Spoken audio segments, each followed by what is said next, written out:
Welcome to Popcorn Psychology, the podcast where we watch blockbuster movies and psychoanalyze them.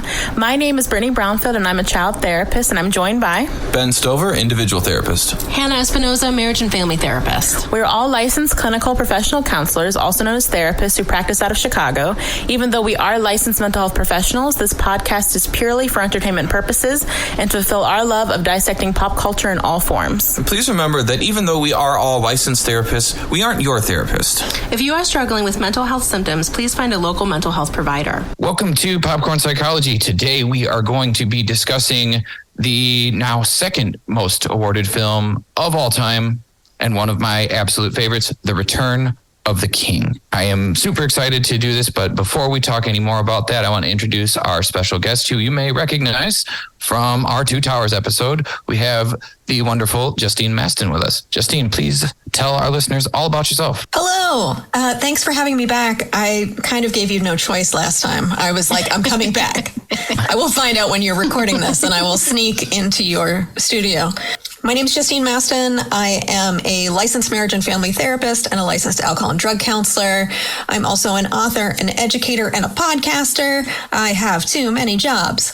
I'm best known as the co-author of a book called Starship Therapies, Using Therapeutic Fan Fiction to Rewrite Your Life. And I also have a new book coming out in July called The Grieving Therapist, Caring for Yourself and Your Clients When It Feels Like the End of the World. And if you, friends at home, are a healer of any kind, and if you love Lord of the Rings and trudging through the wilderness, you will love The Grieving Therapist, which is a magical, realistic journey to map the realms of grief that we have all experienced over the time in our careers. Which I am very excited to read because we all certainly have. Anybody who's ever been a healer has gone through this grief, and I think that's a really important book, and I'm really glad you wrote it. Yeah. Thank you. It's available for pre-sale, and pre-sales matter. So friends, get yourself a future gift and press add to cart wherever books are sold. I love doing that because I have very poor object permanence. So when I pre-order something, it is like a gift I give my future self because I will straight up forget that I did it until it just arrives one day for me. Right? I encourage people to do that. It's like Dale Cooper from Twin Peaks said, every day, once a day, give yourself a gift. Yes. Says don't plan it, but you know what? You planned it months ago, so you didn't plan it today. Exactly. The gift is here now. Mm-hmm. Can't think of that man without hearing him say, ahoy. Just kidding. And then seeing the smiling eyes versus the smiling face versus the grimacing eyes from when his guest spot on How I Met Your Mother. Loved it. Anywho, so with our episode today, we will be discussing having chosen family and relationships, purpose and heroism when you are facing the direst of odds, and also taking a look at the wounds that won't heal and how we change. Also be, as always, discussing treatment and final thoughts. So for those of you that haven't watched or don't know The Return of the King, this is the conclusion of the Lord of the Rings saga, in which time we see Aragorn ascend to the throne of men by becoming King of Gondor and living up to his name, getting his sword back. We also see the destruction of the ring, the destruction of Gollum, the end of Mordor, and the end of Sauron. We also ignore that the Shire got burned and go back to a really nice, beautiful place, since the movie was already too long and too full of stuff. But we go on a very, very detailed journey with people trying to figure out who they are when all the chips are down and all the odds are against you, and who you're going to be and who you're going to do it for and with. And watching that journey, I think, is one of the best pieces of cinema that's ever existed. And the fact that it got so many awards and continues to hold up, even getting a theatrical release last week, again, for its 20th anniversary, which is a number we will not mention again because it makes me feel old. But a quick rundown of the plot of the movie. We find everybody in great deals of trouble. They resolve it by going through some of the most epic battles that have ever been written or filmed. And dealing with both the worst parts of themselves, humanity, and other living creatures, and what it looks like to come out victorious, and what the cost of that is on those who are closest to the hardest moments, are some of the epic themes of this film. And I will say this now so that I don't say it 100 times later. Anybody who thinks that this story is not an allegory for coming home from war, Tolkien has never talked to anybody that didn't come home from war. But I am excited for us to get into this movie. So let's talk about the chosen family and relationships we see and how that plays into what our characters do throughout the course of this journey. Mm-hmm. So I think that I know I'm the person who always comes in and I have no real emotional attachment to Lord of the Rings. So I just want to identify that straight up as anyone who listens who might not be as immersed into the story. But I would agree, like something I noticed while watching this movie the whole time is so much of it centers around friendships, both in really positive ways and also not so positive ways, which I know is how chosen families can arise, is when we don't get what we need from the people who are like supposed to take care of us. We have to go find the people that take care of us. And there are a lot of, I mean, one of the things we see right away is like Denethor and Faramir. Faramir? Yes. 2 for 2, guys. And I think that's a classic example of trying to win over someone who can't give you what they need. I mean, it really bummed me out. Because right away you see that Faramir comes into a setting in which he knows his dad is going to be disappointed that he's the one that made it. And then I think this is a theme we've seen a lot of media or movies, which is the wrong, quote unquote, the wrong kid died. And then how do you internalize that or not internalize that when that occurs? And unfortunately, in this situation, he does internalize this almost to his literal death. Yep. And watching him know he's riding into his death while Denethor has one of the most disgusting meals I've ever seen. It's just such powerful imagery that you see. I guess you don't often see in the movies where the wrong kid dying is actually told by the parent straight up to his face. That's true. I do wish that. Mm-hmm. And it was heartbreaking. And watching Faramir melt and then harden in seconds, but still keep that look of sadness that he knew he would never be enough. And also because of that, his father was ordering all of these men to their death and that he would have to lead them. Mm-hmm. And even then would not be enough. I think it was some of the best facial acting I've seen in a long time. I just wanted to jump on something Brittany said before we get too far away from it. Because Brittany, something you were talking about was we gravitate towards chosen family to get something we didn't get in our family. Mm-hmm. And yes, we absolutely do that. And it can be life-saving. And sometimes we gravitate towards that which feels familiar, even when it doesn't serve us and even when it harms us. So sometimes we form chosen family that repeats patterns from our family of origin. And I think the whole fellowship managed to escape that.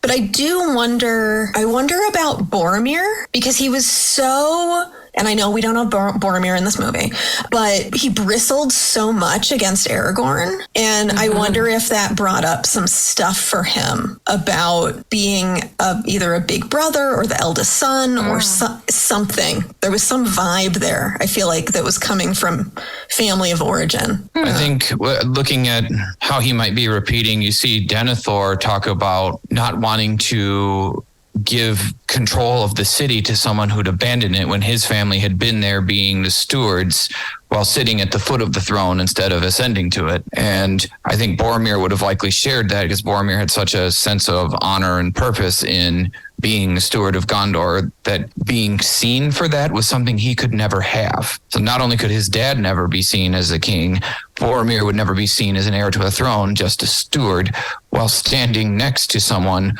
who would be handed it the second he showed up. And he'd been actively gallivanting in the woods to neglect that for 87 years. A hot old man. When 87 years old you reach look this good, you will not. It also, I mean, that's a great point you bring up, because it also, like, when we talk about repeating patterns with that, you bring up like Boromir and Aragorn. I mean, typically a parent like that also breeds competition, whether they mean to or not, probably means to.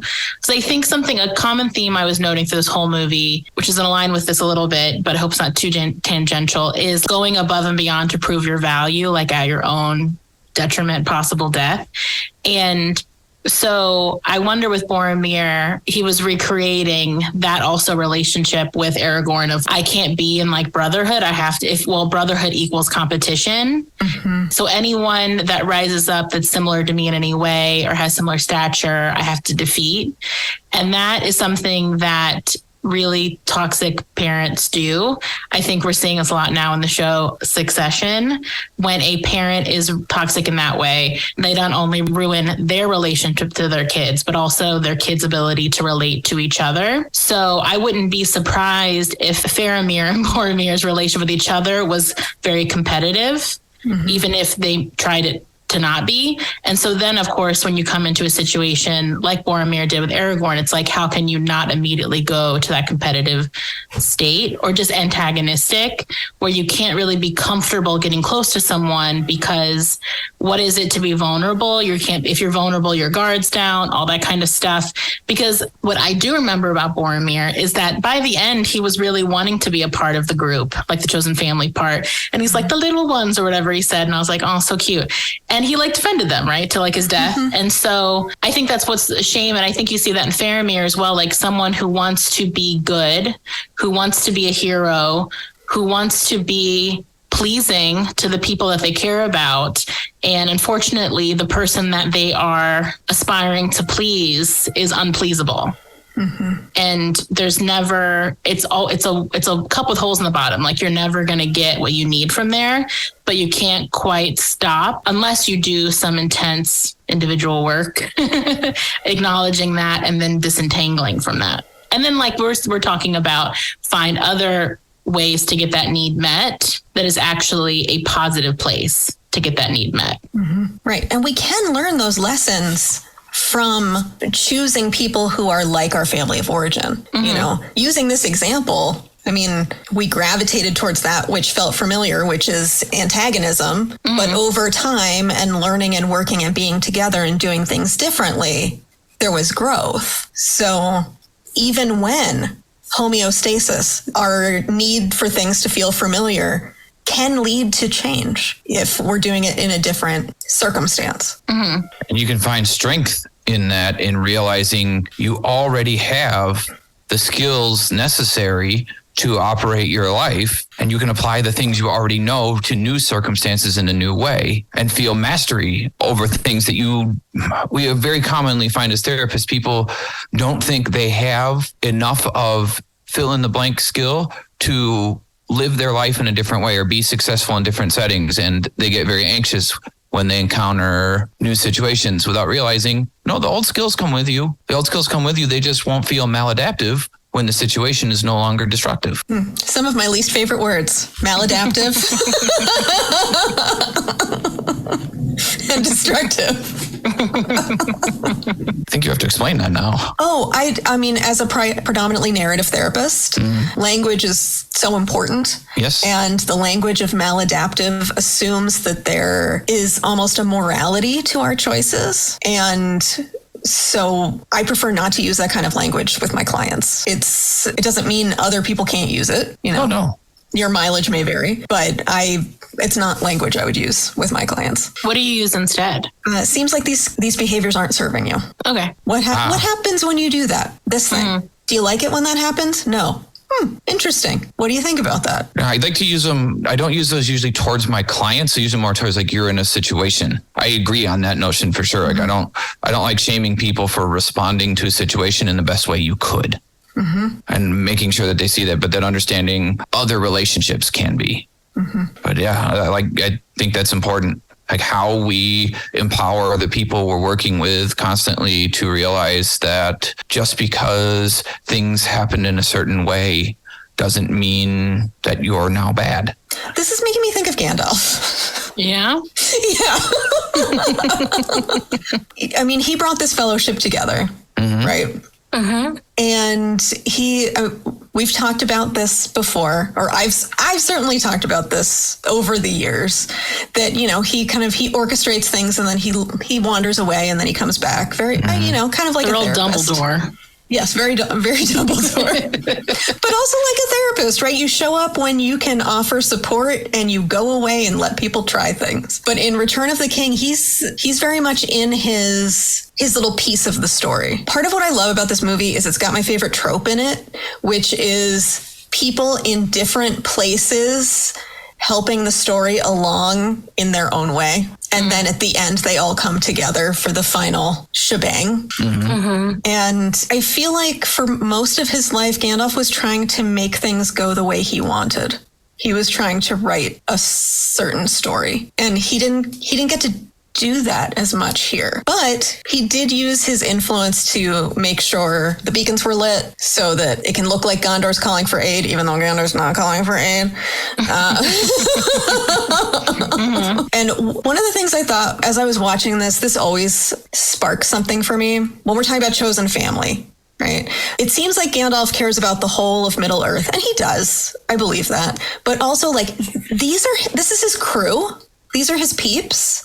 And like he's in the middle of having this epic battle, and Pippin comes running and says Denethor's gone mad. He's burning. He's going to burn Faramir alive. And Gandalf just nopes the fuck out. Like he was in the middle of the battle, but he's like, "Oh, I gotta go save my dude."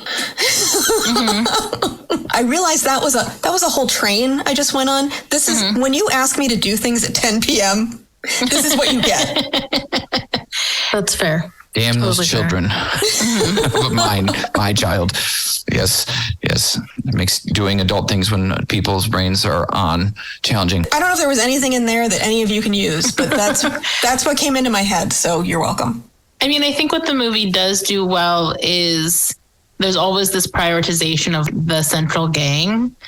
And which, I mean, I guess you could argue, I don't want to get too off my own side topic, but I guess you could argue, is that morally, ethically okay to be constantly stranding like the bigger picture, to prioritize personal relationships, personal vendettas, personal agendas? Because I think a lot of people make moves that prioritize relationships and or could have like, I mean, it all works out in the end, like, cause it's like a classic, like hero story, but that is, you could definitely pick apart if you wanted to be a bummer about it. You can, but also you have to argue against yourself in the same discussion of who are the most important players. Well, who are the most important players? Who are the pawns? Who are the knights? Who are the rooks? Who are the bishops? And when you're moving pieces on a chessboard, which is definitely a metaphor Gandalf uses as he's discussing what's happening. And you have to remember that some players are more important than others. And Faramir, as the captain of Gondor, word will get around. Soldiers talk. And if word gets around that Denethor burned Faramir while he was still alive and gave up on him, that would do devastating damage to the morale of the folks. If he died in battle, that might rally the troops. But if he went out like that, they might lose morale and their will to fight and not be able to continue the battle in the way that they need to.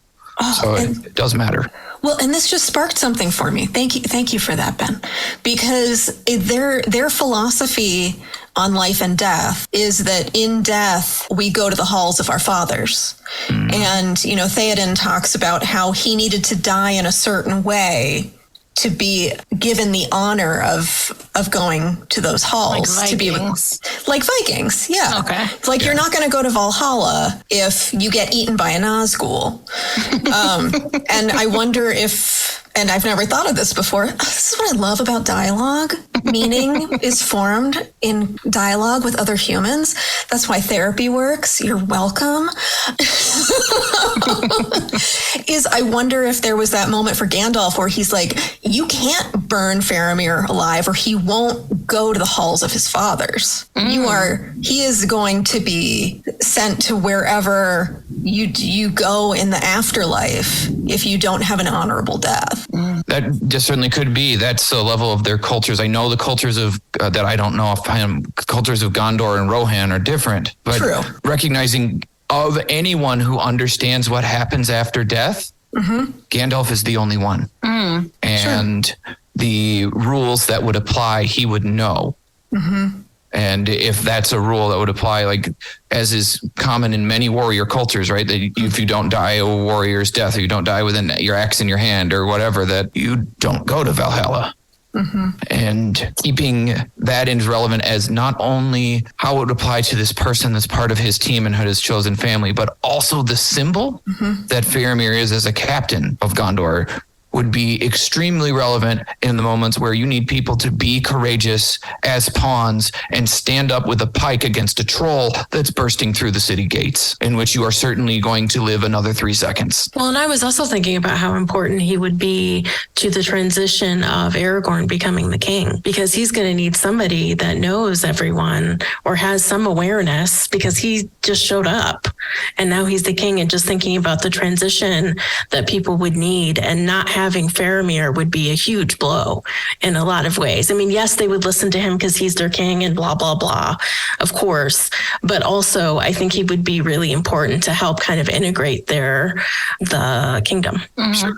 You would need that. You need a transition period where the former leader legitimizes the new one, and losing not just Faramir, but Boromir and Denethor exactly would likely lead to problems. It's almost like we saw how that can go when the former leader doesn't legitimize the legitimate transfer of power. What happens when the next one comes in? And what kind of bad, crazy shit that's destabilizing to an entire nation might be? I don't know. I can think of some examples. What about you guys? That doesn't relate to anything in my life or experience.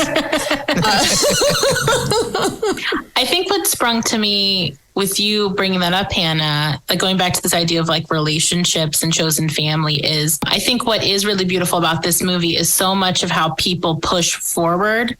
I don't know if people's the right word, but characters push forward is through the support and belief of someone else. Like a lot of why Aragorn becomes king is like the constant encouragement from his friends, and Gandalf specifically. And thinking about Faramir, I wonder how meaningful it will be to him after the fact that not only did he, I mean, it's going to be hardcore to get over your dad trying to murder suicide with you, but the idea that Merry, or was it Pippin? Pippin, right? Pippin ran, like in the middle of a war, like ran to go find like one of the biggest soldiers, Gandalf, to save your life, that your life was meaningful and your existence was meaningful to people, to important people. And they took time out of an important situation to come and make sure that you're okay, that like Pippin was like looking out for you. And I think of someone who seems to have like pretty hardcore, like second son syndrome by his father. I wonder how moving that would be for him, and how much that could help him like self-realize more, to have that now be part of his story, that, and his kind of having a chosen family, that someone cared about me enough to save my life. And at a time when they would have been very justified in letting me go and letting me die, that Pippin was really like, he jumped into the fire himself and he could have also died. And so I just wonder how that would help him grow post this movie, to know that. And then also to have like his dad be not a part of his story anymore. Faramir and post-traumatic growth. Yeah. A journal article by Brittany Brownfield. Who would have thought? So I know I am guilty of taking us astray. So I'm going to hold us firmly in chosen family and relationships, which is very much my wheelhouse as a marriage and family therapist. One of the reasons that people go to find chosen family is because they've been rejected by theirs. And I didn't think we'd spend so much time on Faramir, but here we are. I mean, Faramir needs a chosen family. He was straight up being cast out, whereas most of the rest of the fellowship had a pretty decent home life they could have just hung out in. You know, like Frodo could have stayed in the Shire, hung out with Bilbo. Sam had his profitable gardening business. Merry and Pippin are just like getting stoned and eating the vegetables. I did love that part in the movie. But they have now come together and and become something. And we see chosen family a lot in queer communities, because lots of times queer folks get cast out of their families. It's better than it was, but it's not best. Nope. And even if folks aren't cast out, they aren't necessarily understood or wholly accepted. And so finding a group of people that get it, that get you and get the burden that you are carrying and are helping you to carry that burden is hugely healing. And so I see themes of that in Lord of the Rings, and I especially see it in Return of the King, not just because so much of it is so gay. It is. Well, let me say this. As a queer woman, I see subtext, and I see a lot of subtext in this film. And honestly, I hadn't read the books when I saw the movies. And when Frodo and Sam are on that rock at the end, I was like, do they get together? Because it was like so charged. And I didn't know. I was like, do they make out? Like, is there a smooch here? Could you imagine? Oh my God. That would have like changed not just the course of my life, but like the course of history, truly.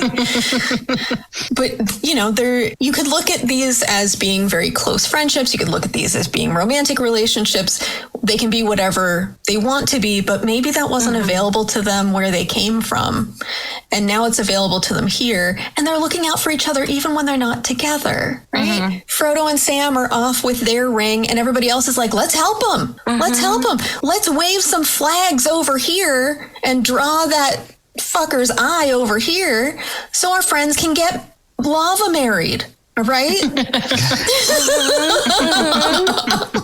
I'm going to send you the lava song from Disney that I think you need to hear now, because it's playing in my head about a little volcano singing a song to another volcano.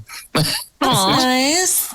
That's so cute. But I think it's true that there's definitely some argument for subtext to exist, whether it's romantic love or friendship love. People can argue till the end of time, but there's love there between these characters. Absolutely. Yeah. And recognizing that when people go through trauma bonds like these guys have, they form friendships like no other. When I was doing ROTC, I was unable to contract because of medical, but the things that I was doing with ROTC, I was learning and had one of the sergeants tell me that, the Army sucks. All right. The things they put you through suck, but you will form friendships through the military that will not be replicated by anything else ever in your life. And I believed him. As you see it with people that go through these ridiculously impossible to describe situations and circumstances that find this deep, deep love for their chosen family that can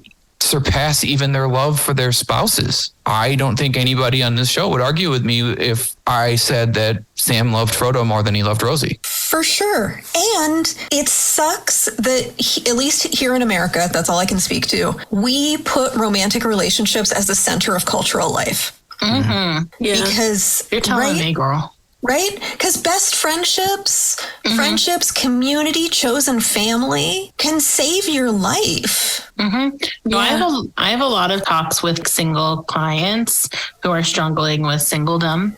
And I do a lot of, like you're kind of saying, challenging this idea. And I bring into our culture, because I think you always have to be mindful of the systems in which we are within, and that we are in a system that has, I think it's changing, which is really interesting to watch happen in real time.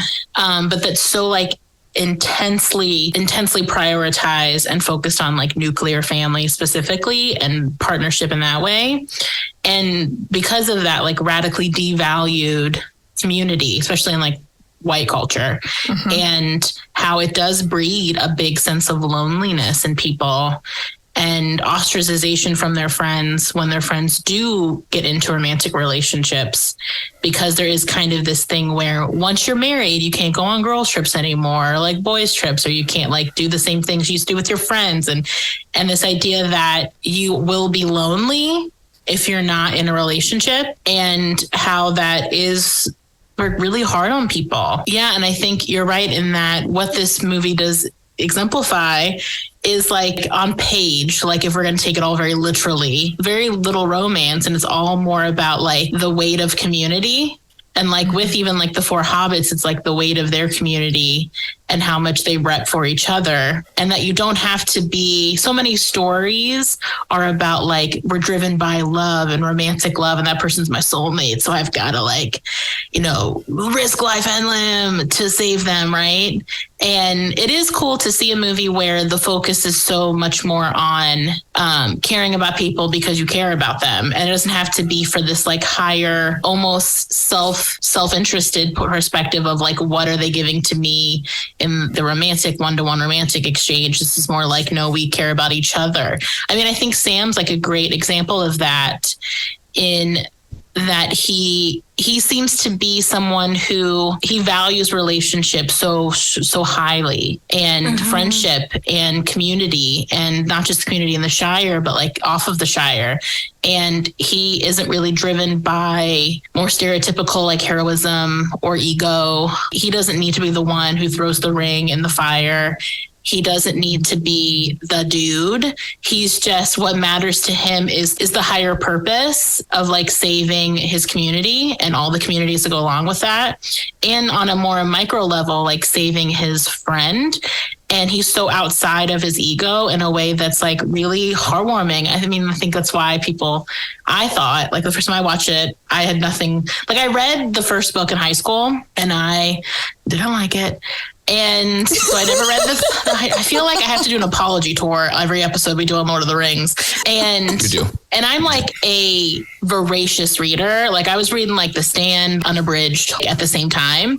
And I was just like, I can't read these dudes having a meal one more time. And what are we doing? I don't know where I was going with that, other than, it is nice to see someone who so purposely puts aside all the ego just to be present for his friendship and not, here's where I was going with that. So when I watched it, when I watched it in college, the last movie, I was really surprised to be like, oh, Sam is the hero. And that kind of blew my mind because of course, being on the sidelines during all this fandom, I was like, well, Frodo, everyone's talking about Frodo. People can't get enough of Frodo, Elijah Wood, yada, yada. And when I watched it, I was like, oh no, like Frodo's just the guy that happens to have the ring. And Sam is the one literally carrying his body to Mordor to the very end. And how cool that was to see and how different that felt than other things I had seen and read. I think so much of this story settles on that, particularly with the goodness of Sam, that no matter what's going on, he's always focused on Frodo first. He's focused on his people first. And it is sad that things get so romantic centric. We could get lost in the Aragorn Arwen dynamic in any other story. Well, I was shocked how little that was in this movie. I was like, where has Arwen been this whole time? And the way that people talk about these two, I thought I'd be seeing them like touching mouths the whole movie. And she's barely in it. And they do have a good kiss at the end. I'll give them that. Oh, yeah. You can see how long he's waited for that, right? Oh. Vigo sold that. He's about to give her the business. Yeah. But you're right, like how like decentralized. Right there on the veranda. Yeah. But you can see like, yeah, you're right, Ben, like how decentralized that relationship is when so many movies, Aragorn would be the hero and it'd be him and Arwen and that dilemma. Or Frodo would have a love interest, not Sam. Because I get what you guys are saying. I'm not trying to denounce Sam as his love interest. Well, go ahead. I mean, I'm not trying to sell anyone on Sam and Frodo being in love. That's my headcanon. It doesn't need to be anybody else's. But the times that we see Sam act irrationally is when he knows, or he feels that he knows, that Smeagol is not leading them where he says he is, that, he ate the lambus bread, all that stuff. And I do wish that they didn't have Sam beat up on Smeagol as much. That's upsetting to me. But also it's like, do we have ourselves a little love triangle? And Sam is really upset that Smeagol has the higher place in the social strata right now. And he has been demoted. That's so interesting. I feel like part of the reason why Sam does kind of like lose his grip a little bit is because he's worried about Frodo and he's worried about him getting to where he needs to be with the ring. And so I feel like his rage is kind of, you're preventing us from doing this thing. And if we can't do this thing, then we can't go home. And if we can't go home, then I don't know what the fuck am I doing here? So that's kind of where I was thinking about it. Cause it's odd. It's kind of like shocking that he beats the shit out of him a little bit. And at the same time, he is right about Smeagol. Like he is right about him the whole time. But it is interesting to kind of see how that is kind of played out, that relationship between the three of them, and how different, and how even Frodo has a hard time connecting with Sam about how Sam feels about Smeagol, because they both feel so differently about him. And I think we've talked about, if we haven't talked about this, that I think Frodo sees what he could become. Yeah. And that is really something that he can't. I don't know if it's just so painful to be aware of what the ring could truly do to someone. So painful for him to see that he kind of can't see all of the kind of sneaky things that he's doing. Right. Well, I mean, there's so much in that dynamic that I think one part of it I caught this watch that I hadn't, and maybe it's because the word of the year last year became apparent, is that Frodo gaslights Sam before Sam gets violent. Sam hears Smeagol and Gollum actively plotting to kill them, which has been his concern the entire time. Him not being really able, he doesn't believe the duality of Smeagol Gollum. He sees Gollum. I don't think Sam ever sees Smeagol, and Frodo does.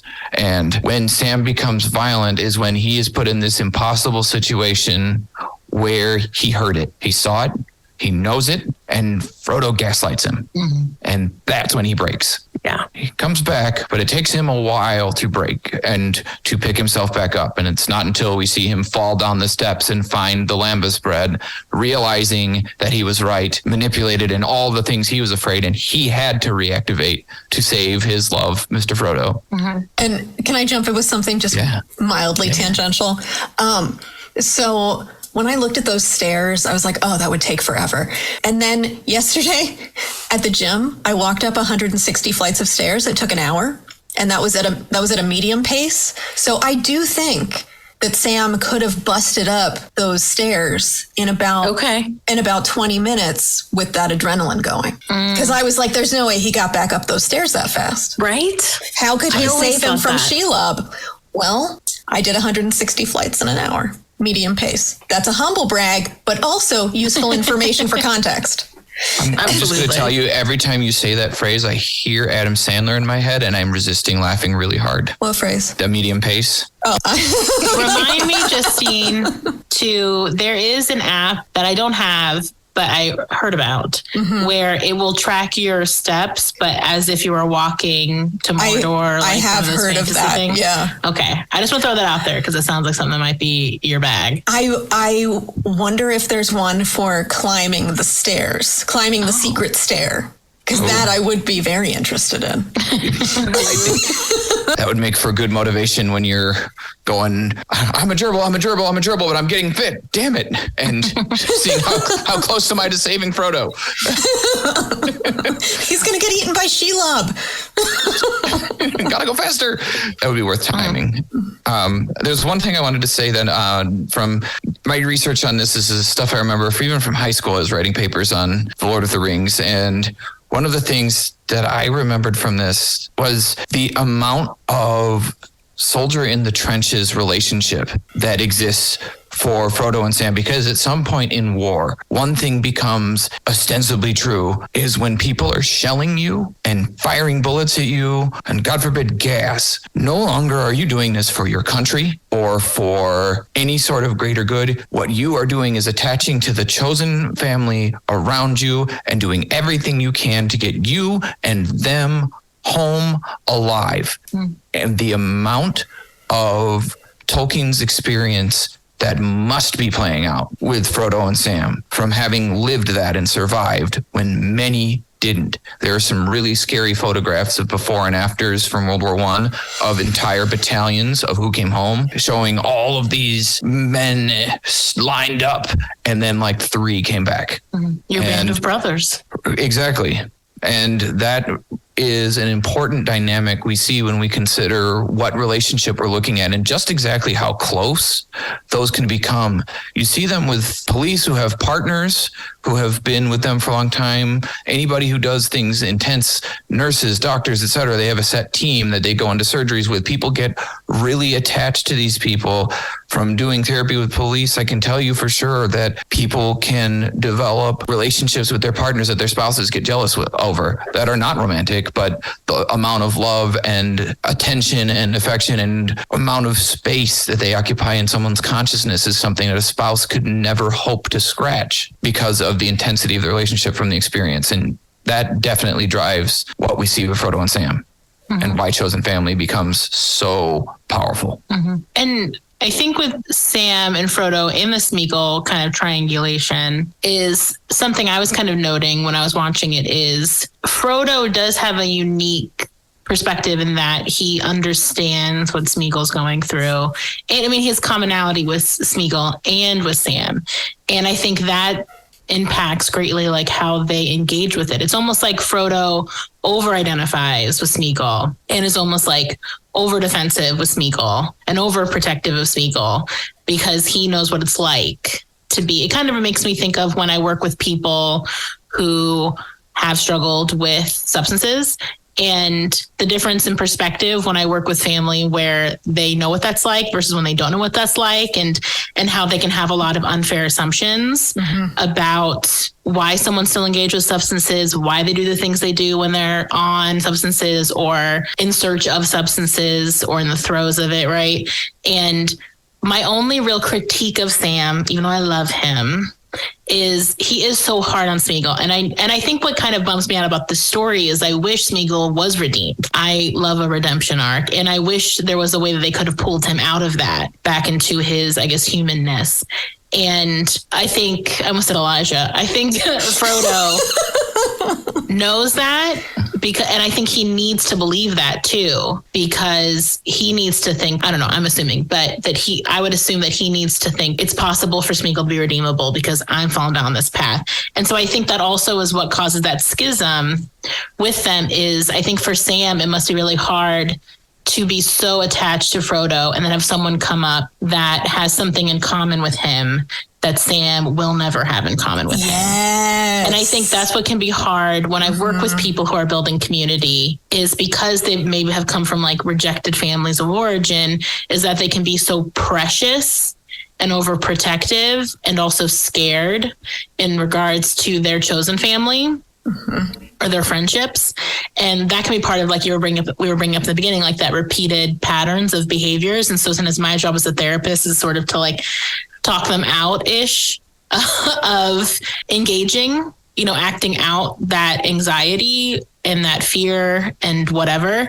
And so I wonder with Sam and Frodo too, how difficult it is for for Frodo to have gone to a place that Sam can't follow him emotionally, mentally, and that Smeagol's already there and that Smeagol doesn't feel safe. And so I get why Sam is overprotective of Frodo, but unfortunately he is so demonizing of Smeagol that I think how can Frodo not be defensive of that? And I think that it could be why Frodo goes so hard in Smeagol's defense is as a reaction, ironically, in a reaction to Sam being so anti-Smeagol. Because I think what Sam would need to realize post-movie, let's say if Frodo hadn't like taken that ship into the sunset, is that Frodo is a different person now. And in these relationships, regardless, you have to adapt to the people around you. You have to let them be different people. They can't just be in stasis. And you can't just hold regard for them when they're what you need them to be or what you remember them to be or what you're nostalgic for. And so I think there would have to be like work there of Frodo's different now and you have to let him be different and you have to let him integrate this experience into who he is now and that he might never be the Frodo from before. So I think Sam seems to be doing a better job moving and kind of going I don't know, you don't see a lot from the post journey, post quest, but that would be an interesting dynamic. Their ability to let each other change and evolve without feeling threatened by that change, just moving forward. I mean, they can't. That's the whole point of the end. Is they can't. I think. Bummer. That's the whole point of the scene. Is Frodo can't. He can't fit in. He's sitting there at the bar in the Green Dragon, telling people that he still feels like he's in a dream. Mm-hmm. And when he is writing the final chapters of the book, it's where he describes that quote. It was so heartbreaking and powerful. I'm just going to read it because it stuck out to me so hard, that this is the way people feel. And that's why there's so many divorces in returning veterans and military and other, not military, but first responder relationships, so that people go through and see things that they bond with people who understand and they perceive can understand them, that the other people who love them in their life can sometimes fall guilty of trying to hold them to the version they used to be that feels so painfully inaccessible to them that they can't be with that person anymore. And what Frodo has said at the end, how do you pick up the threads of an old life? How do you go on when in your heart you begin to understand there is no going back? There are some things that time cannot mend, some hurts that go too deep that have taken hold. On that note, should we take a break? Sure. Right. Is there anything else about chosen family or relationships that we see in this movie that we want to make sure to point out before we move on? I think the only thing that I would want to say, because it's so much, this movie's so complicated and so long, we could talk for literally years about it. The thing that I want to point out is the way that Arwen and Elrond go through navigating. Arwen is about to leave. Any father is going to be very happy his daughter is making a sensible choice and keeping herself safe. When Arwen has that vision or foresight of her son with Aragorn, she turns back from going on a ship to the Undying Lands and returns and forces Elrond to reforge the sword. And seeing that kind of thing happen in chosen families does happen quite a bit, where a parent who wants a child to make a safer choice in their partner or a more logical choice, a smarter match, to not do something stupid, not do the big move, not move across the country for this person, not go to college with someone. And watching Elrond, who had been fighting against it, even recruiting Aragorn to fight against what Arwen wanted and chose with her free will, and acquiesce, and even essentially bless the relationship, even though his daughter was choosing a life of death, I think is an important lesson for people to learn in the way you have to create space for children to find their own chosen family, because they're going to with or without you, but it will be a much healthier experience for everyone if you guide them without forbidding them from making their own choices with their own free will as they become little grown-ups, and even big grown-ups who are thousands of years old in the case of Arwen. Well, and then those children might choose you to be part of their chosen family. Right. Because we can choose our family of origin to be part of our chosen family. Many of us choose not to do that. But I mean, my favorite example of this is from the Golden Girls, right? I know, which I fandom jumped, but it is my favorite example of that, because we see these four women living together, and we have a mother and daughter, and they have chosen each other as chosen family, even though they are also family of origin. So, you know, you let your kids make choices, they might choose to keep you around. And letting them operate their life in the way that they see fit, even if you disagree. It's the best way you can influence that chance that your child makes you part of their chosen family. Because I think something, I don't remember if it was Brittany or Hannah, that one of you said it, that I think it's Brittany, watching what's happening with the millennial generation and the Zoomers after us is the blood is thicker than water mentality that we were taught. We are saying a very firm, nah, bro, too, as a generation, and the Zoomers are taking after. We don't have to keep you in our chosen family just because we're blood. Yet it has to be earned. That's so funny, because I'm Gen X, and I didn't have that. But I also think that was just my family of origin. Well, I mean, like when they're leaving the full quote, which is blood is thicker than the blood of the whatever is thicker than the water of the womb. So the actual full quote means that your chosen family is stronger than your family of origin because you are actively choosing and you go through things together versus you just happen to be related to each other. Wait, but are you saying people misquote and misuse scripture? What? Yeah. Shock. Is it even scripture? I thought it was Shakespeare. Is that from I thought it was Shakespeare. Yeah, it's from Shakespeare. I think it is from the same British scripture. I think it's from the same concept as like Band of Brothers. I have no idea. The only other thing that I was thinking in terms of relationships kind of in general was how seeing the stress of the situations that they're all in really made me think about how no matter what your relationship is like with someone, when a lot of stress, I mean like unbelievable amounts of stress, right? Like we're not talking about, oh, you just had a shitty day, right? We're talking about the world is going to end. Things are pretty fucking awful. It just made me think of couples, and it made me think about how important it is to have tools that you can use together in order to get through times that are harder than others. Because as we know, life happens. And it just really made me think about all the different kinds of couple work that could be done here in this setting with all of these different couples, all these different groups of people, because your relationship can feel very good and very healthy and very supportive.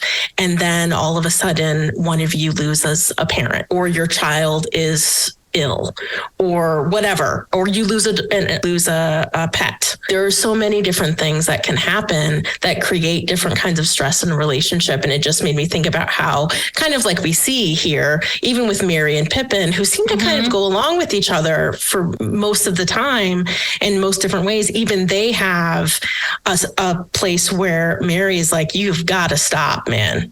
You've got to stop being curious about shit and then saying sorry afterwards because it's getting fucking old. And at this point where we are, it's causing true problems, not just, like now we had to run away from the garden faster than usual, but now Sauron thinks that you are Frodo. And that's a whole other problem that you created.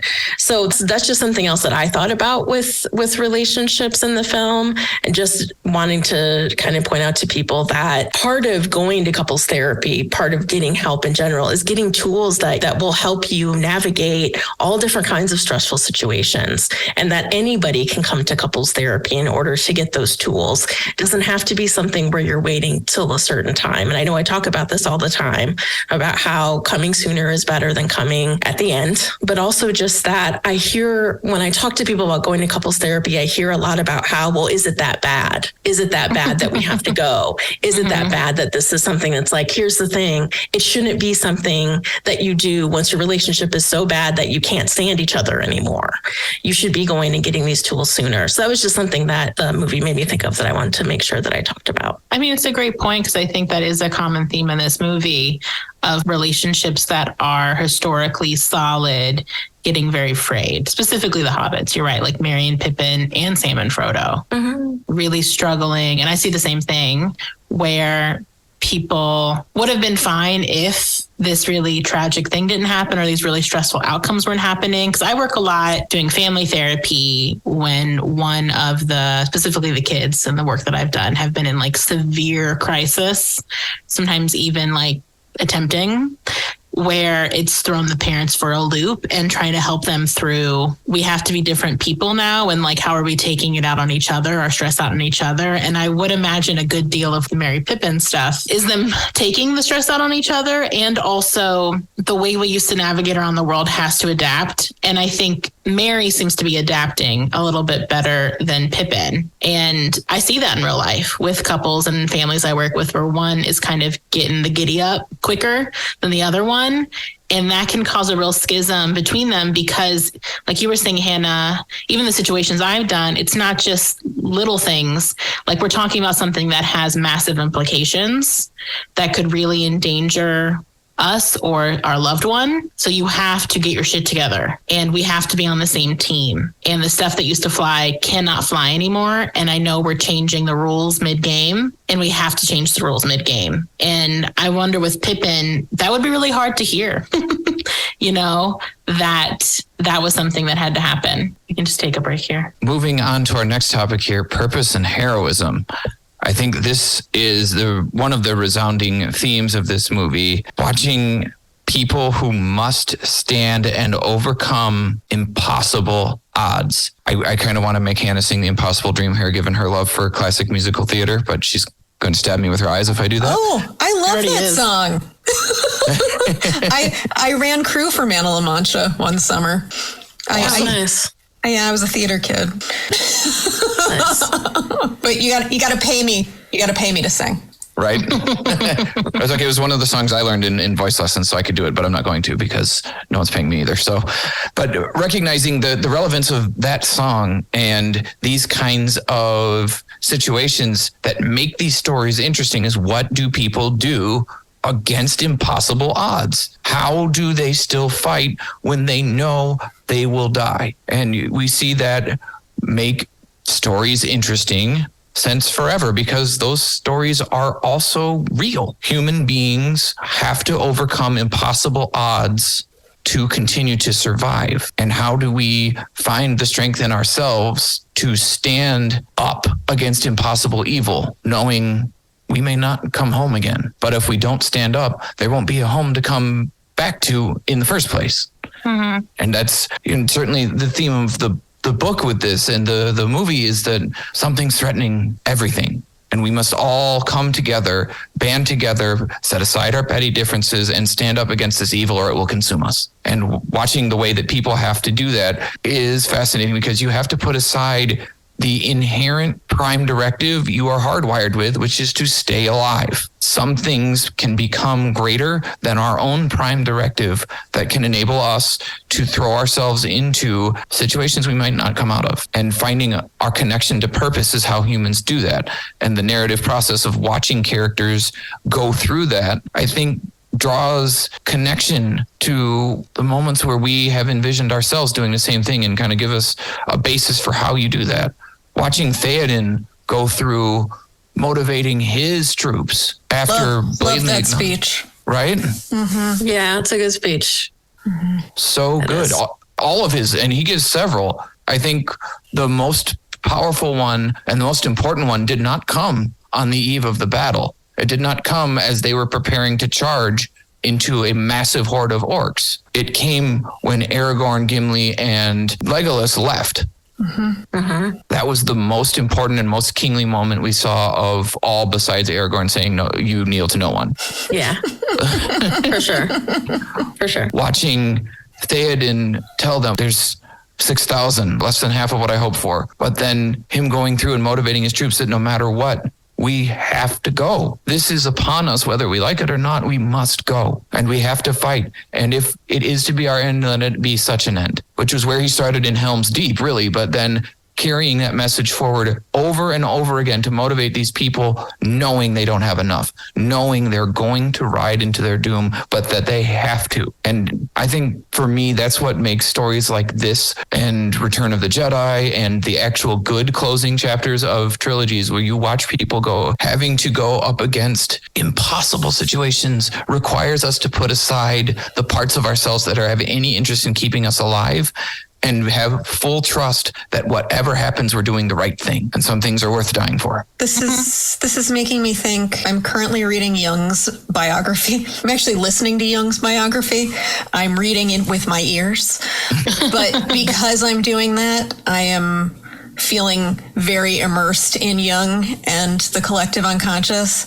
And I feel like moments like this, when we are handed the opportunity to go towards the light or to embrace our shadow, we tap into that collective unconscious. We tap into something primal. And what lives in there is mythology and stories. And it's not so much what lives in there is our fears of living and dying, but rather the ancient stories that we're all connected to. And so when I think about Theoden, for example, we were talking about his belief system of what happens when you die in battle. Mm-hmm. And he's tapping into that story in the collective unconscious of the Rohirrim and going, yeah, we're going to meet him in battle, and then we're going to go to Horse of Valhalla. And it's really powerful. And I think it comes from, I think it comes from their mythology, their belief system of like, yes, I agree. It's what they believe is right, but also that there will be a glorious death. Mm-hmm. Yeah. When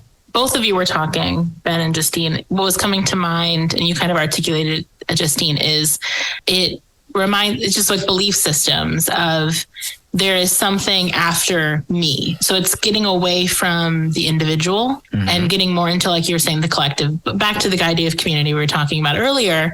And it doesn't have to be religious in the sense of going to heaven or Valhalla or the Elysian Fields or whatever. Because we see this now, I think, in the millennial and Gen Z generation, which is this idea of, I want to leave the earth. I'm thinking of an after me in terms of climate change. And like we talked about ecological grief in the Two Towers episode. We sure did. And I talked about the sinking of the Titanic, and you still had me back. Yeah. But I think because it was awesome. Well, and why I wanted to bring that up is I do think we're getting away from, a lot of people are getting away from religion. And I think if we put this all under the mantle of you have to believe in there's like life after death, some people push on that, understandably so. And I think it's more of this greater belief that there is something after me. And then not necessarily me getting rewarded after death, but more that what can be rewarding and feel purposeful and heroic, perhaps, is the life and the lands and the community and the world that I'm leaving that will last longer than me. Mm-hmm. And I think that's what they're all fighting for. Even the moment when Frodo is kind of down for the count amongst the lava and Sam is holding him, very romantic. And he's like, remember the Shire and the strawberries. And I think in that moment it is serving, I wrote down that he's grounding Frodo. I think in that moment it's also serving the purpose of trying to ground him with like sensory stuff. And also I think it's him reminding him that there is like this greater purpose, that there is something we're protecting, that even if we don't get to enjoy it, because at that time Sam is kind of thinking we're not gonna make it out of here, that there's still something beautiful that our people will continue to enjoy after us. And I think that's where I think we're seeing a lot of purpose in all the people fighting for climate change and just systemic change. Is it's not for necessarily us to enjoy, but for generations after us to enjoy. And that can feel good even if you'll never experience it yourself. Yeah. And I think that's tapping into these people that go into battle like Theoden, where they're clearly outnumbered, is it's not necessarily about if I get to enjoy it, it's that the people after me that last longer than me, they have something that is meaningful and beautiful. Yeah, you're talking about legacy. Yeah. Mm-hmm. And that, I think when we think of legacy, we can think of it in that very ego-driven way of like, I want a statue that says my name on it. And I like young, I want people to talk about me for like, ugh, like that's not what it's about. I want that lady in her 40s listening to my biography in the shower.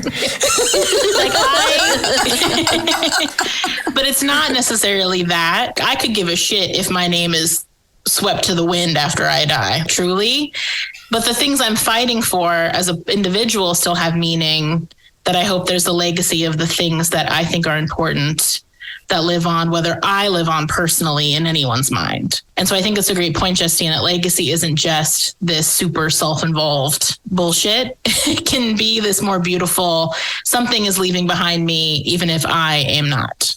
Mm-hmm. And it can be a connection again to the meaning of my suffering. If there is something greater than myself, however I define that, however that's defined, whether it's through the cultural definition of this is how we are seen as worthy to ride in the halls of our fathers and be seen with the ancestors looking down on us, or for other people to enjoy the Shire like we have, or the conversation Gandalf has with Pippin when even he is believing that the battle is lost, where he's comforting Pippin that death isn't so bad. It's not something you need to fear now. We can look upon it and smile. He was very, very Marcus Aurelius philosophy there of all we can do is smile back. That death isn't so bad. It's not something to fear, and we can be brave and fight our fight now let's not crumple here and make this our end, but let's embrace it. And watching the different ways that this movie alone showed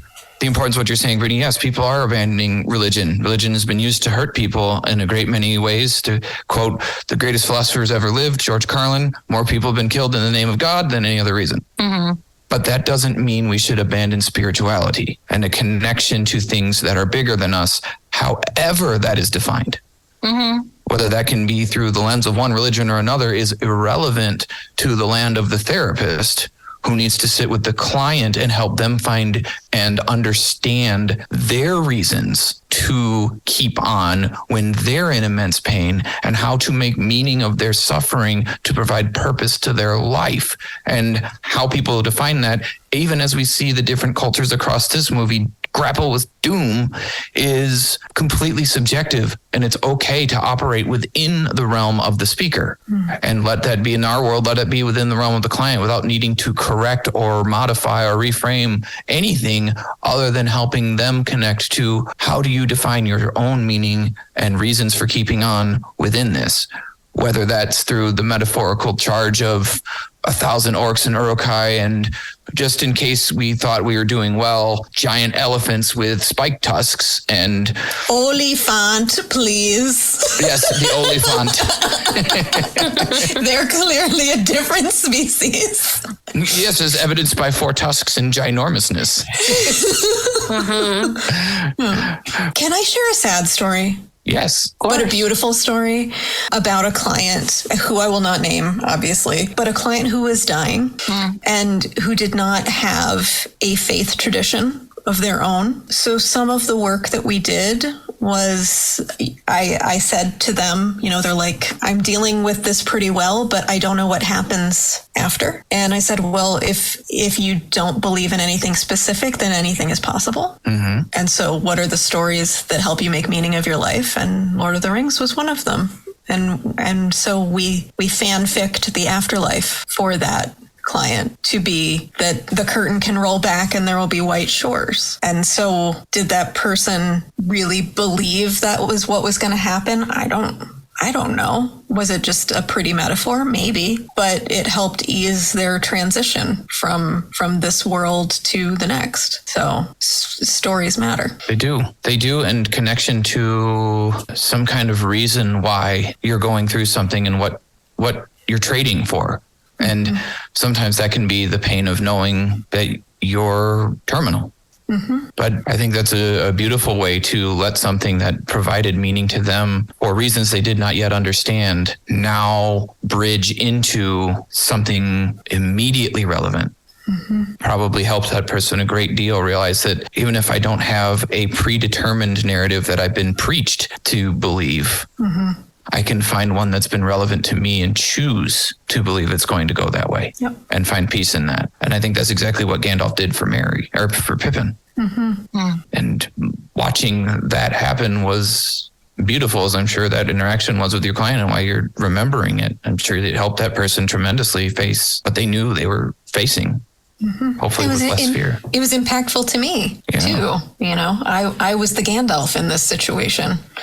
And it was very impactful for me to see someone facing the hardest thing we all face and saying, I think this would help me. Like, okay, that's amazing. Mm-hmm. We pulled a modern mythology out that's helping you ease your transition to what comes next. That's which is badass. Really, right? You know, Justine, I think you get to make a new bumper sticker that can co-opt an old one. One of the internet's favorite phrases, if you can be anybody, be Batman. But now you can say, if you can be anybody, be Gandalf. That I would much rather be Gandalf than Batman. I hear that, girlfriend. I think most of it. It's a pretty easy choice, honestly. Wizard or rich guy in a rubber suit. Yeah. You know, self-actualized person or, you know, messy adolescent boy with too many resources and not enough people telling him, hey, girl, what's this about? But to get to be Gandalf and help someone deal with their own invading army of orcs is pretty cool. And to be able to do that within the framework of the book you wrote, which came from your treatment, theoretical orientations actualized into something meaningful to you is even cooler. You can read more about that story in The Grieving Therapist, caring for yourself and your clients when it feels like the end of the world. They'll feel very AM radio of you in like a very fun way. You have done this before, have you? Terry Gross, call me. Yes.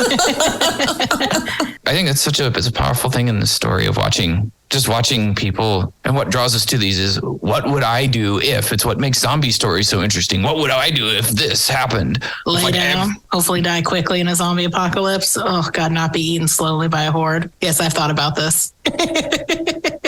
This is literally why I train at the gym. My trainer has every time he redoes my training plan, it has something to do with the zombie apocalypse. Because I'm like, that's the only way I'm showing up and working out. If I'm running, I better be chased. Well, in this metaphor, you are certainly being chased by something that wants to eat you, just for the record.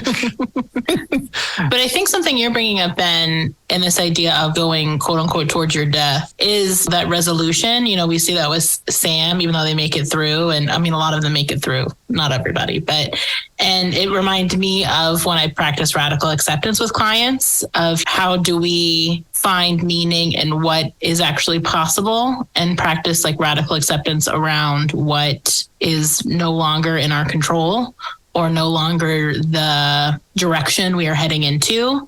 We have to move forward instead of hitting our head against a wall that's never going to become a door.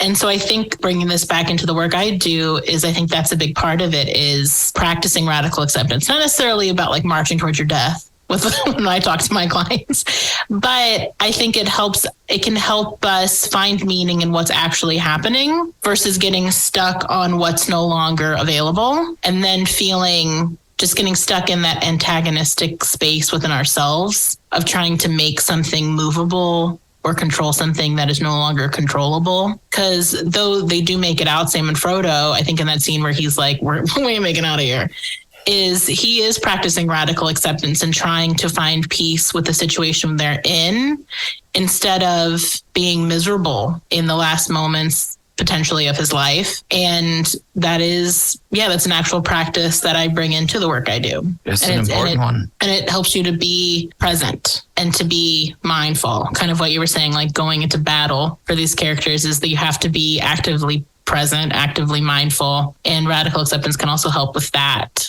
too. I'm a big radical acceptance girly. Yep. It helps.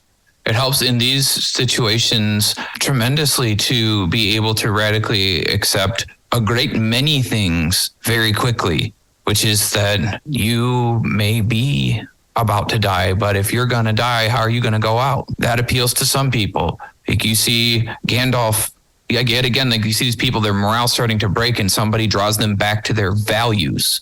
Mm-hmm.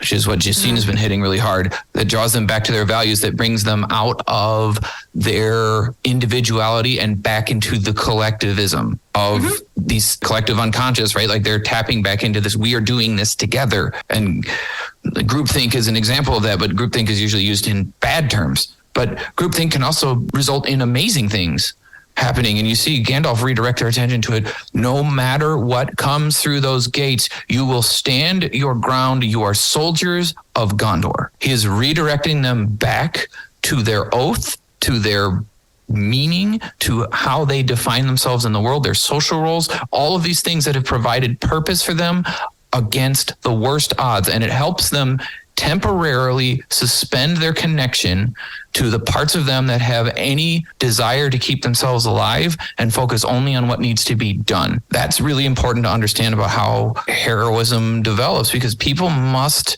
suspend their connection to that or they won't be able to do what needs to be done, including sacrificing their own life. There's story after story of people, including one Medal of Honor winner who threw himself on a grenade to save his entire patrol. He had a half a second to decide whether he was going to take that blast or everyone was. And he decided in that moment, I will take this so that they can go home. And how you make such an impossible decision must require you to suspend the idea that your life is more important than everyone else's, your belief system in reality. And watching that happen over and over again in this movie, and every myth is fascinating to me. Battle has a way of breaking people out of the egocentrism that they go into it with, that I'm going to come home. I know that I am here as a highly trained, highly skilled individual carrying these weapons and wearing armor to end the lives of my enemies. But because of egocentrism, people, they don't understand and can't fathom that, the guy on the other side, he's doing the same thing you are and wants the same thing you are, which is to go home. And he will kill you to do that. I think it's fascinating to watch and understand that there's moments in battles where even that gets destroyed and you realize that the idea that it can't happen to me, not true. And you have to deal with that and still keep going. And I think that's where these stories will get interesting. We even see it with that orc commander. Stand your ground until a giant piece of wall gets trebucheted at him. And even he realizes that no matter how tough and badass and goofy looking you are, and how many grizzled battles you've seen and a veteran you are, and how do you deal with that? And still keep going and not turn and run the other way. Have to find something within yourself to suspend a lot of parts. All right. Anything else about purpose and heroism before we switch over to treatment? All right. We will take another break here. All right. Who wants to go first with treatment? I'll go. Oh, okay. Professor Justine steps up to the plate. Him. Taking after Jung, the book I'm currently listening to. Okay. So I have chosen to do family therapy with Denethor and Faramir. I am imagining a world in which we get to them before Denethor loses his marbles and tries to burn them both alive. Sure. So, I intervene before Denethor sends Faramir back to protect the already lost area. And I come in and I would be curious with them, have we grieved for Boromir? Not. And the answer is no. Because we just found out Boromir is dead, And one of my favorite scenes with Gandalf and Pippin, and Gandalf's like, it's better you don't mention anything about Boromir dying. Also, don't say anything about Frodo and the Ring. Actually, it'd be better if you don't say anything at all. Absolutely. We all have that friend. Oh, yes, for sure. But, we get in there and we find out, oh, you just found out that your son is dead. And then Gandalf, in one of his less classy moments, he's like, you can grieve for Boromir later. We need some stuff. Yeah, I was like, therapist brain, like, yeah, I know. It's like, that's a big yikes right there. We don't even have we're sorry for your loss. Mm-hmm. So I'd like to take a moment to sit down with them and say, hey, Denethor, I'm guessing Faramir is also sad that his brother has died. Has that occurred to you? And he would say no, because I don't think Denethor has thought outside of himself, maybe ever. Yeah. And I'm going to speculate that's because of trauma in his earlier life. I can't prove that, but I'm going to... Because I don't know, is Denethor in the Silmarillion? I don't know. He might be in the appendices somewhere. Someone will write and tell us. Someone will be like, so here's Denethor's early childhood trauma. Where's Daniel Hand? He'll know. Okay, great. So someone will write us. But I'm guessing that he had his own childhood trauma, which led him to feel like he needed to really become something great. And so he becomes the steward of Gondor, and it becomes his entire identity, right? So I'd be curious to know from Denethor, what was it like for you to be a kid? Do you have siblings? What were your parents like? Can you tell that to Faramir? Has Faramir ever heard about your family of origin? To which Faramir would be like, this dude has never spoken to me other than to tell me I'm a piece of shit. I'd be like, okay, yeah. Denethor, do you hear that? Do you hear your son's experience of you? How's that feel? So I want them to be able to share their stories, the stories of their lives, and see each other as people, and start to be able to find maybe not a swath of compassion, but some compassion points for one another. And from those compassion points, hopefully we could keep ourselves from having a break with reality and trying to burn ourselves alive. And that's where I'd start my work with them. Ooh, that sounds like some really good, deep work. And I think you would be able to get some really cool movement or some really powerful individual sessions out of Faramir later if that went poorly. Yeah, I mean, I think it's probably very likely that Denethor would fire me, but... Careful with your words there, Justine. What? Fire me? He'll fire you. Bring me some sticks and oil. Oh, literally set me on fire. I was not thinking that. Yeah, Denethor would send for the guards, and I would be burned. That would be upsetting. No, I think he would just cast me out and tell me to die in whatever way I saw fit. Another favorite scene. Yeah, but I think this would help Faramir, even if Denethor couldn't make a lot of movement. We'd at least be able to help Faramir, and in that way, maybe he and Éowyn could start their relationship in a nice spot. Probably would recommend some couples for them. Just, he's going to be joining a new family. They've got some new cultural stuff. She just got out of being head over heels for the king of Man. So, there's some work to be done. Don't feel belittled by that. Don't feel patronized by that. Hope that doesn't bring up any threatening feelings. Right. It's not like he's the king of all men. Oh, he is. Right. And just unreasonably handsome. He is. Viggo Mortensen is one of those Grimes up good. Yes, that's actors, what I was saying. Right? I didn't like his clean look at the end. I was like, gross. No, give me a Grimes up good. Like, I need his hair like to The be Witcher. Dirty. I need his shirt to be open. I need to look like you just rolled down a hill. Okay. Like a sexy raccoon. Yes. And I got some garbage for him. You know what I mean? You trash panda. I think that's powerful. I think Justine, I think that's powerful. I think it's good. I think the only thing I wanted to add to that is just those sessions where you have the family sessions where it can go bad sometimes are really important because they can help people get unstuck. Yeah.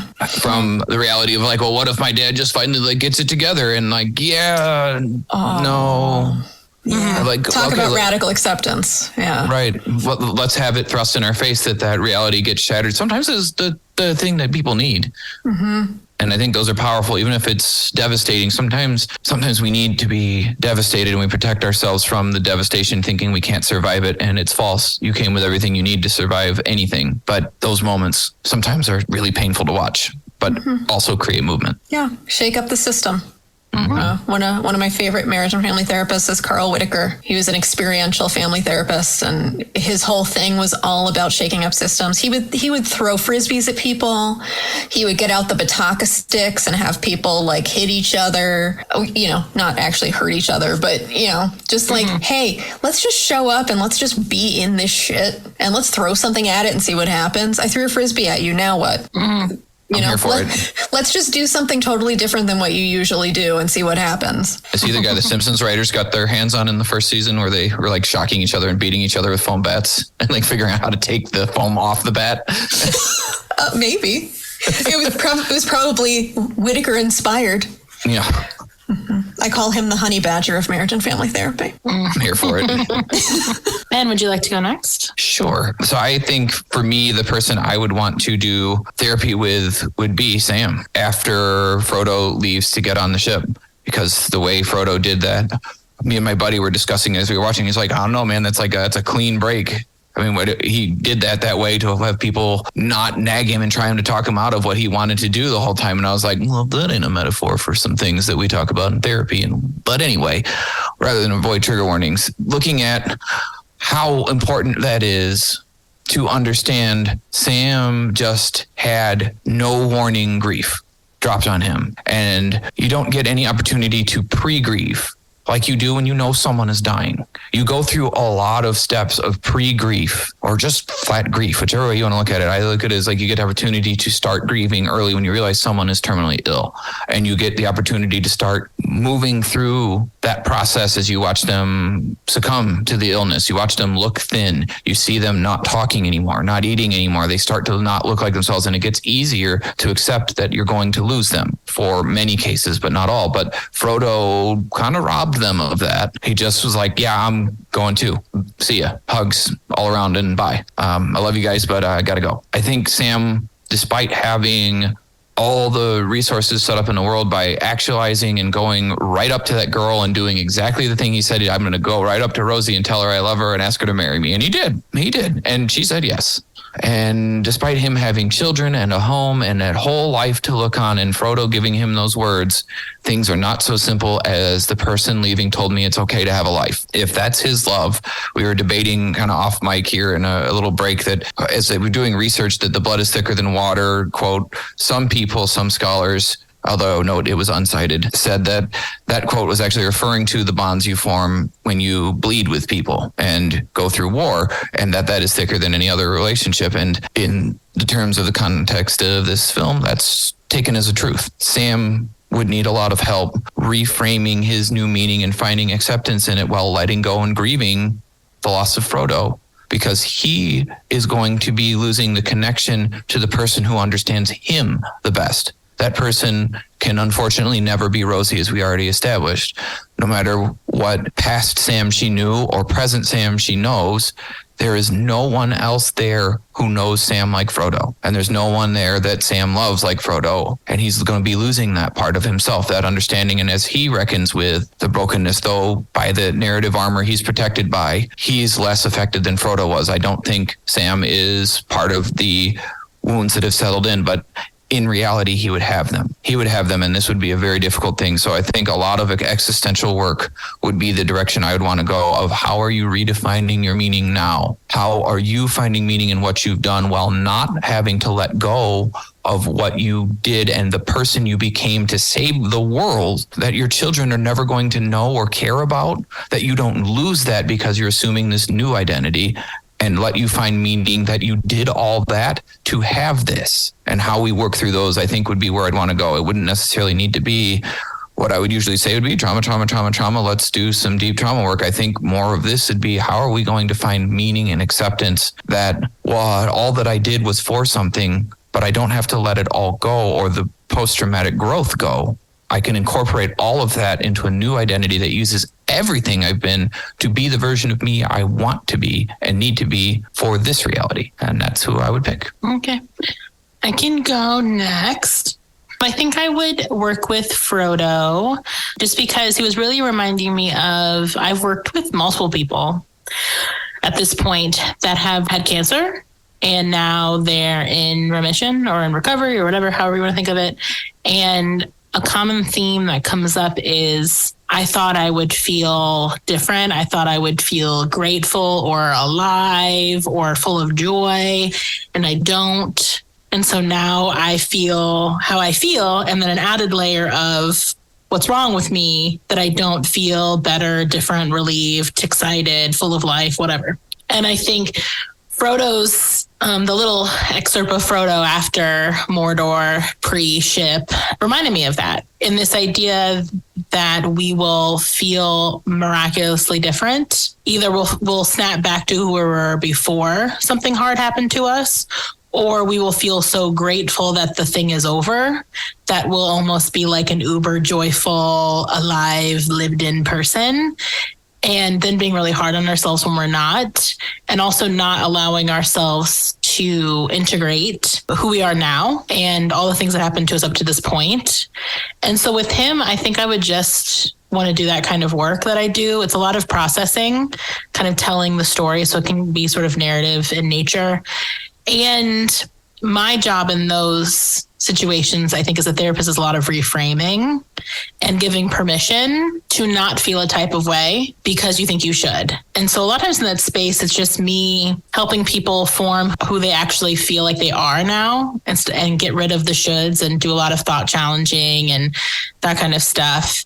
And yeah, I said, like, give themselves permission to even grieve who they were before and make space for who they are now. And that's not a bad thing to not be who you were before. And actually, we're maybe causing a lot of undue suffering, trying to be that person and feeling fake. And I think that can be what can push people to isolate themselves, like maybe Frodo was doing, because they're not feeling home anymore. So a part of it is grieving what home used to feel like, then changing what it is to feel at home again. And that can be a brand new feeling while also acknowledging the grief that comes from the nostalgic feeling of home and just reclaiming that. That can be, like I said, very narrative in nature and exploratory. That's kind of more like the talk therapy route, where it's it can just be spitballing back and forth. Like, who are we now? I try to remind people that I don't have any preconceived notions and no one's going to hear anything they're saying in my office. So you can really be free if you feel comfortable in whatever you want to express. And if that is feeling ungrateful, and how hard that feels, and all the kind of messy, quote unquote, ugly feelings that fly in the face of the cutesy narrative we see a lot in media, that toxic positivity, in my opinion. I'm very anti-toxic positivity. It's garbage. But here's the thing. It's not even thought of like that. So I think sometimes my job is to label things as toxically positive. And give that permission to people that I work with. That is another version of rigidity. And people who live by those, I don't know, Instagram kind of lifestyles, whatever, I'm always a little, suspect of how they really are feeling, or this idea that one size fits all. So it's just a lot of challenging rigidity and that kind of thing. So that's the work I would do with Frodo, just very open-ended, very talking it through. And also because I think what would be hard for him, and why it is good to go to therapy when people say, like, why don't you just talk to your friends, is, like I said, my role is I'm a totally uninvolved party. So they don't have to have any weird feelings of like guilt or ungratitude or all the feelings that can hold you back from being really honest with friends sometimes, especially friends that were along with you. I would imagine it would feel really hard to be honest with Sam, especially since Sam sacrificed so much, almost his life, to get him through that. So then to be honest with Sam that I'm not really feeling it, like being alive isn't doing it for me like it used to, would be so hard to say to that person. So what's nice about therapy is that you have a space with someone who's not personally invested, where you can be really honest, and there's not going to be any cloudiness around my relationship to it. I don't have any attachment to whether you feel grateful about being alive right now, or if you feel grateful that you live through whatever. And so I think I would be interested if he could do that work, if he could have done that work, if he needed to sail off at the end like he did. Maybe he would have, you never know. He might have always had to do that at that time, or maybe he wouldn't have had for a while, right? But it could have been interesting to see if he would have been able to shake that up for him, because I think that is what really hard. People want to go back to home, whatever that meant to them, and are really hard on themselves if they can't be the person they used to be. Yeah, to their detriment. It can be really sad, and it doesn't have to be that way. So that's what I would do with Frodo. I think you're right on. And, the quotes that we shared earlier, right, is you can't be the same person you were after something happens to you. You're the new version that had that happen to you. Yeah, but you're not broken or ruined or damaged, or you can't have a good life. I think people get stuck on those really rigid concepts. You're right. If they can't be who they used to be. And it's like, well, you can just be a different version of yourself. And that can also be very rad if you let it be rad. Right. But that's where I'm at. Hannah, if you want to take us home with treatment. Yeah. So I thought about working with Faramir with the idea that his dad died. And so a part of the reason why I wanted to work with him is because he has now experienced the loss of his brother and the loss of his dad after this huge battle that just happened. And so, and how intense that would be for him, and how hard it would be for him to maybe even attempt to grieve for them, just because it could feel so scary to have that part of those two biggest parts of your life, and then to be in a different position as well in the kingdom. I'm not saying that he wouldn't still be the captain of the armed force people or whatever, but I would imagine that I'm sure he would still have some role of some kind. He'd still have status. Yeah, he'd still be someone. Like, he'd be someone important. But maybe he doesn't want to be anymore. You know, it would be really interesting to see where he is and how he's feeling about, again, you know, the thing we've been talking about the entire episode really is being able to find meaning. And would he be able to find meaning? And so I think some of the things that I would want to do with him is just really make sure that I'm allowing him to have the space that he needs to grieve in whatever way he needs to. And sometimes part of grieving is reparenting yourself in some ways. And we might have to do some work of reparenting from the things that he didn't get from Denethor and from things he never got from him, and helping him identify those things so that maybe he doesn't fall into a pattern where he's seeking out another relationship or where he doesn't know how to act. Because we also don't know what he will be like with Aragorn, right? He might have the same response that Boromir had. And so, which would make a lot of sense because they both come from the same family. So I think it would really, a lot of our work would be around me making sure that he has the space to grieve for the things he needs to grieve for, and to help him find meaning, and to help him to figure out what he's going to be focused on now, and really what he wants his life to look like, because these two huge parts of his life are now gone, and he's in a new world in so many different ways, as many as, you know, most everybody is. But I think that Faramir is in a position where he could either try to shut everything down and try to just move forward. So knowing sometimes the culture of the military in our system that we currently have is that mental health isn't important and you need to keep it to your fucking self because we don't want to hear about it. And if we hear about it, you might also get in trouble. There's a whole other, you know, set of problems that comes with that. So I think really wanting to allow him to have that space, I think would be really important, and really encouraging him to be connected to that part of himself, and that it's okay, and that he needs to have time to grieve, and he needs to have time to figure out who he is and what he wants to do with the rest of his life. Sorry to interrupt you, Hannah. I was just thinking, especially now if he's going to get married and probably have kids of his own, like he's going to have to figure out that family stuff for when he becomes a father. Well, and especially with someone who just actualized and set up herself to be the most powerful version of herself that has existed, the most liberated, the most free, the most powerful, free from the roles that she had to ascribe. And Faramir is coming from a very different place, where he was broken.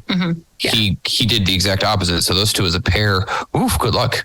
With the therapy. Yeah, I'm sure they would need couples like Justine. I think Justine. Are you telling me they're not just going to fall in love and then everything will be fixed? Well, and there'd be some power because, you know, Éowyn ascended to the throne of Rohan.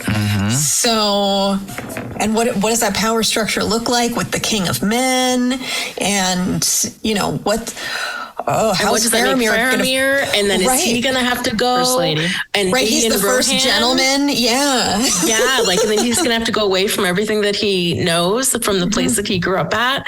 Also losing the two people that have had the most impact on him, most likely. I mean, there's all different kinds of things that we could be talking about here. He doesn't have a very good self-care plan already. What's he going to do outside of his element? Right. Yeah, exactly. Right. And I mean, that might allow him to create space to create a new version of himself. But I think it's a trope, right? And that us therapists all know that just because you go someplace else does not mean all your problems stay where you left them behind.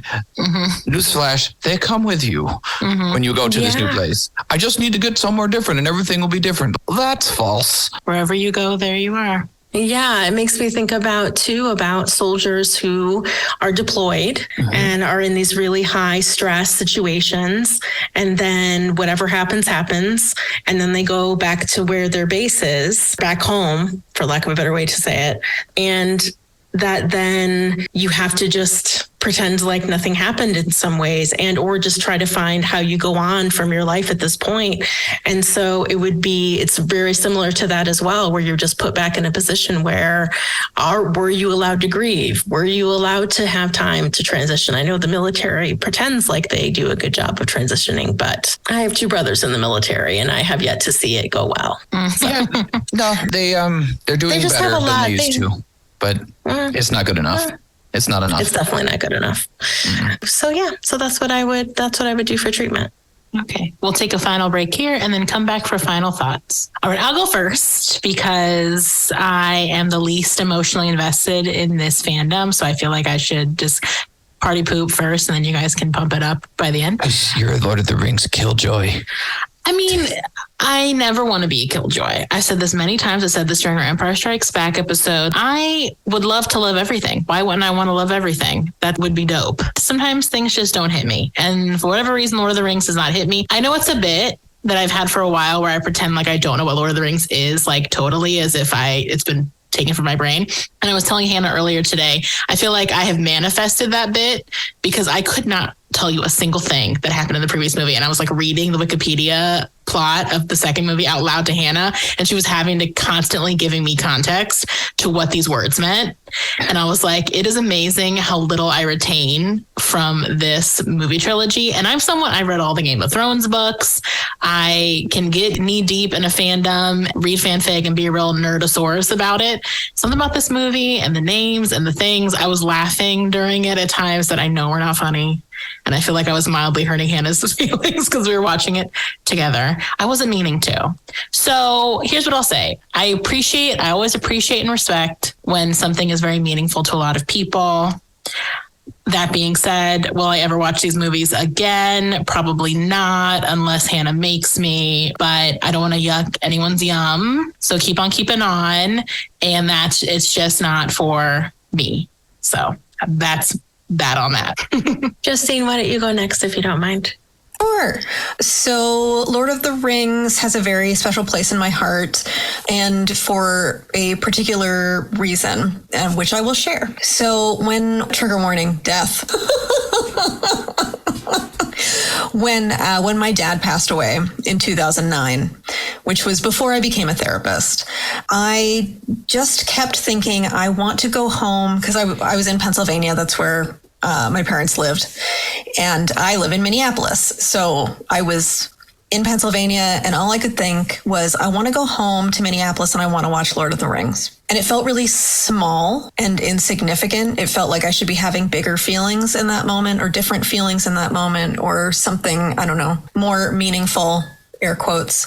But it's just all I wanted. And now, as a therapist, and specifically a therapist that specializes in the intersection between pop culture and psychology, I can say what I wanted was the comfort of Middle Earth, and also the archetypal significance of who I saw as my dad, which my dad had big Gandalf energy and big Bilbo energy. He was kind of a sage, kind of a goofball. And what I wanted was to go to Middle Earth and hang out with him and be with my fellowship to support me during this time of grieving. And so it can be hard for me to watch, because it's like I'm going it's time to grieve my dad again, but it's also really a beautiful experience for me to go into that space. And when my client who was dying told me that Lord of the Rings was so meaningful to them, I was right there with them. Right? Lord of the Rings is very important to me too. It's a way to imagine that my dad is always alive in that movie. And also it's a way of me conceptualizing what his afterlife might be, because he was someone who didn't have a faith tradition either. So I often imagine him in places like going to the Undying Lands. And I think he'd be having a dope time there. Playing chess. So this movie is important to me personally and professionally. And I think we'll go back to Jung one more time. This movie came right out of the collective unconscious, right? All the archetypes are here. And obviously this was from Tolkien's lived experience, but also from the experience of all of us and our ancestors back to the beginning of time. And I think that's why it speaks so much to so many of us. And that's all I have to say about that. Thank you so much for sharing, Justine. I'll go next. I love Lord of the Rings. I've tried to read the books many, many times. I can't do it. I can't get through the descripting of everything. That's where it lost me as well. But I love these films. I watch them at least once a year usually. And the next time I watch them, I'm going to watch all the extended versions, which I have not done somehow. I don't know how. Come over with me. I have them on 4K. Yeah, go over I to just Ben's. haven't done it. I'm not going to make Brittany watch any of them again, but I really love them. I love the speeches. I love Sam. I love the relationships. I love the idea of friendship being that beautiful and that constant.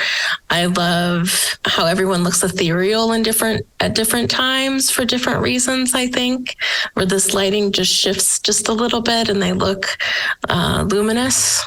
And I think that really makes the film feel magical. And so I love these films, and it makes me want to watch all of the Hobbit films, which I have actually not really rewatched, oddly enough. But yeah, so I love these films. I'll always watch them.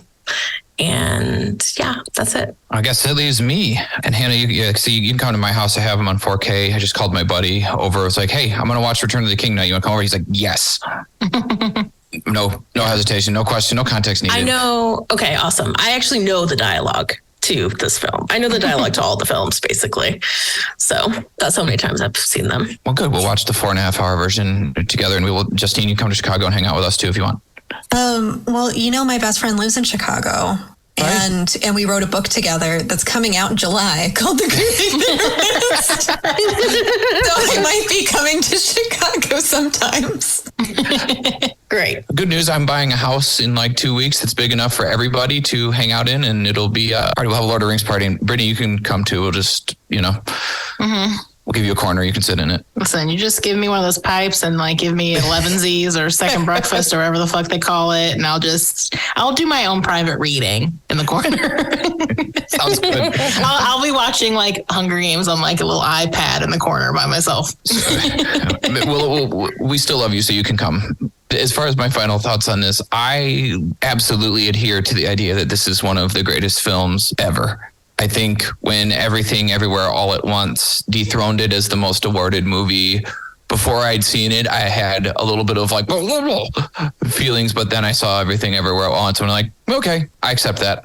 I accept that this is important and good and amazing for so many reasons. It can dethrone The Return of the King for holding the throne for 20 years. It's time for something else to take it that's more modern and relevant. I can accept that. But this movie still holds this very special place in my heart. I think I remember being in the theater in my hometown. I cannot remember. I've been trying to rack my brain. What movie was I there to see when the trailer for The Fellowship of the Ring dropped? It was a surprise drop too. They didn't tell anybody it was coming. Just bam, here it is. They didn't do any promotion, anything, because they didn't have to. Oh my God. Just the anticipation. Right, seeing him go, is it secret? Is it safe? And we're like, oh, they're doing it. You got really excited because they used to come in on the Disney Channel, and that was the only premium channel we had in my house.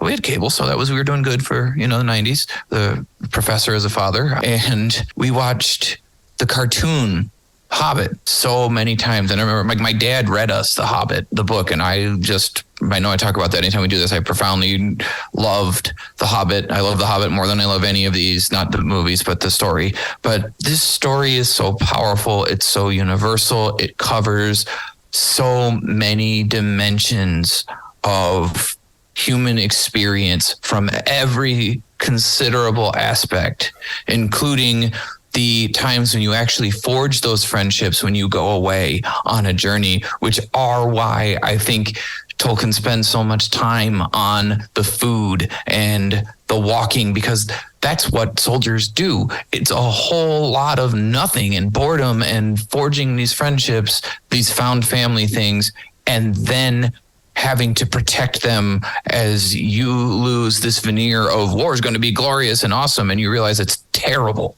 and awful, and people's lives are ending in front of you, and you have to keep going. And seeing how much this story has resonated for 100 years and how it continues to thrill people, and people look forward to sharing it with their kids. I am excited to continue the love and fandom of this story because of how universal it is, and its impact on realizing we can, somewhere inside of us, put all our stupid, petty shit and divisions aside and stand together against the greatest evil and prevail, I think is an important thing to have faith in, regardless of whatever faith beliefs you have, that humans can at some point get their shit together and stop squabbling over whose skin color, whose music, whose religion, and realize that there's something bigger than all of us that we must all fight together against, no matter the cost. And I think this series ties all of that together in really well, while simultaneously acknowledging that you won't be the same after, and that's okay. And I think that's why it's so important for me. You don't have to be the same to come home, that there's a place for you somewhere. All right. Well, on that beautiful note, we will sign off here. Thank you, Justine, again for joining us. Are there any social media handles you'd like to share? Where can people find you? Yes, people can find me on Facebook, Instagram, and Twitter at Mind Body Fandom, because I take a holistic approach to healing mind, body, and fandom. And you can find my books, which I have already name dropped numerous times, wherever books are sold. And you can catch my podcasts, Starship Therapies and Dark Side of the Mat, wherever you enjoy listening to podcasts. Oh, all right. And you can find us as always at Popcorn Psychology on Facebook, Instagram, and TikTok. You can find us at popcorn_psych on Twitter. You can always email us at popcornpsychology@gmail.com if you have any recommendations or questions for us. And if you want to become a patron of ours, you can find our Patreon link in our Instagram bio. That way you can become a patron that has early access to unedited episodes, as well as top 5 lists of our favorite movies and little cute things like that. And if you want to get any merch, you can find us at tpublic.com. All right, everybody. The journey's over, babes.